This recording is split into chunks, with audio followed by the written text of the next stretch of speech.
Hi, and welcome to the World Networking Podcast. Today we're going to go on the philosophical detours into Axiology. This is a philosophy that's newer to me. I didn't realize that this was the official term for the belief system that the unconscious relays directly to the conscious. Now, this is something I'll dive into further.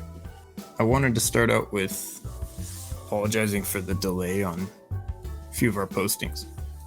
I have been trying to format things on the intellectual adventure podcast side of things, and I do plan to have more guests coming in the summer months for World Networking Podcast. Things might slow down a little bit with guests in the usual format. We might focus more on the shorter podcast for the time of being in the spring due to a few things going on and coordinating scheduling on my end. So I want you to bear with me and understand that we're not going anywhere. We're just trying to make things right and make things a little cleaner, a little easier on the back lines. So I appreciate your consideration and being here, and I hope you enjoyed today's show. To start things off, we're going to cover two individuals. We have one individual, Eduard von Hartmann, who wrote the book, The Philosophy of the Unconscious. Now, these notes I'm referring to, I'll put below in the description as well, so you can refer along, and I'll try to go top to bottom with these notes as well. So I understand these concepts can be hard to visualize just over audio sometimes, so having descriptions can help. And if that helps you, or you just want to simply read a little bit more about the article, both the link and the resources used will be there. These are summaries of my reading through and seeing the article myself. So feel free to use it and inspect it. Let me know if anything's wrong, if I present anything wrong. I want to improve upon these. So as far as the philosophy of the unconscious, there's a quote I wanted to bring out from, or rather an excerpt from the article I was reading. The philosophy of the unconscious is the most important encyclopedic work of Eduard von Hartmann, in which phenomenon of the unconscious is subjected to careful analysis, not only from a biological and psychological, but also from a metaphysical point of view. I feel like that summarized the kind of situation we're dealing with. It's a very analytical and theoretical one, as most of it is, but the way Eduard von Hartmann displays it is more so on the side of theoretics and faith versus exactly reasoning science behind everything and reasoning just direct facts of present theory, which Sigmund Freud is the other individual we're going to be discussing over, and he displays more tendency towards inserting factual phenomenon in his theory versus just subjecting his ideas because the presented thought of there being a soul. I know that sounds all complicated, but hear me out here. It'll start making a little more sense if it is. So Eduard von Hartmann, we'll start there. He argues the idea of two pillars. One wills, the other beliefs. It is stated that these wills manifest the unconscious, and the beliefs help drive the narratives and daily tasks of the conscious. So essentially they're acting as building blocks for blueprints of what the conscious mind suggests action be done to. It's a way to see your path ahead, because you understand that it becomes reason because of the unreasonable events and unreasonable surroundings around you. The unreasonable fuels the reason. It's a balance such as yin and yang. Like, that's at least the way I perceive it when I come into approaching the subject, because it's truly interesting. And forgive me here, but Freud is really viewed as a critical individual on this subject, in the scientific field he studied.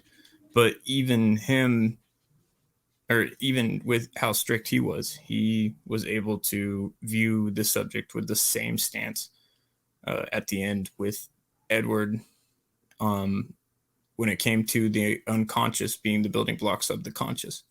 And I thought that was the really interesting part, was if two totally polar opposite sides of scientific theory, and maybe it sprawls from the same passions and ideas behind expanding human knowledge, but it doesn't necessarily coordinate the same way. They don't have the same path, but they came to the same point. They came to that same conclusion, that these things that seem hesitant in nature are actually fundamental in nature. And then that's truly interesting to me. Now, Sigmund Freud, as I touched, is looking more into the more formal response of things, a more atheistical approach. So he brings up the points that many of the actions within day-to-day life have an unconscious character, passively implemented without knowledge of said implementations. So that one's kind of it's hard to come up with an example on the fly with that. But it's the way I viewed it in my head was, it's like the example they gave with a mirror. It's like the mirror or the nervous system doesn't necessarily know that it's like the role it's playing, the importance of its abilities, but it just operates its action. It subconsciously is what it is. Like, or sorry, it unconsciously is what it is, because of course, I mean, the nervous system is a little more complicated. You could argue there is a depth of reason there, understanding, but with genome, and I'm not going to pretend like I know everything with that. Medical is an amazing thing, but with a mirror, I could tell you a mirror is not alive.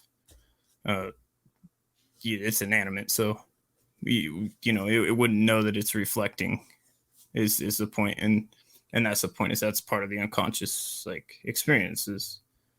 There's things, maybe the world around you that you walk on, like you don't think about what you're stepping on necessarily, but you can maybe be carving part of the world where it's going to change, and you're adding change to that.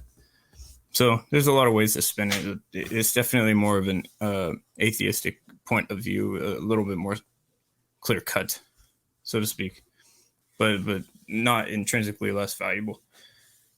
So, in general summary, according to Sigmund Freud's studies, the things considered in social and moral norms to be accepted occupy most of our conscious thought, whereas the unconscious side of things is occupied by the outcasted views of societies, fantasies, or less popular stances. So, again, it's just a balance, and it's not to say anything's innately 100%. I'm sure he would think that there's very, very varied cases, but again, I'd have to read more into the subject, and it's part of the challenge of doing these. I'm trying to study and go in fresh the day of recording, so I get kind of a challenge out of it. Really connects me to the subject a little bit more. As far as Sigmund goes, he argues and stance that the formulated formal response is predated by the informal, less structured one. According to both here, they argue that the formulated formal response that is set up is predated by the informal one, the unconscious one. It's essentially less structured, and again, like, you're finding that balance. So without the trials of the lesser known discussions or subconscious unconscious interactions, the formal one couldn't truly be founded or known. They both agreed to this point of interest, but Eduard von Hartmann would additionally add the soul as further reason for arguing the case of derivatives from the unconscious. So again, it's just the difference really comes down to the manner in which the science is performed. So as far as I'm concerned, this is still very debatable. I mean, as any philosophy is at the end of the day, but it's an interesting discussion when the soul's involved, and that's something I've always wondered. With people talking about vibes, I do think vibes are quote unquote a thing of frequency. Or maybe it's body harmony, like body frequency. I'm not even sure. That's something I want to personally explore more thought behind, as maybe it is, and maybe it isn't. Maybe I'm wrong, and maybe another approach would steer me a direction that would be more reasonable to consider.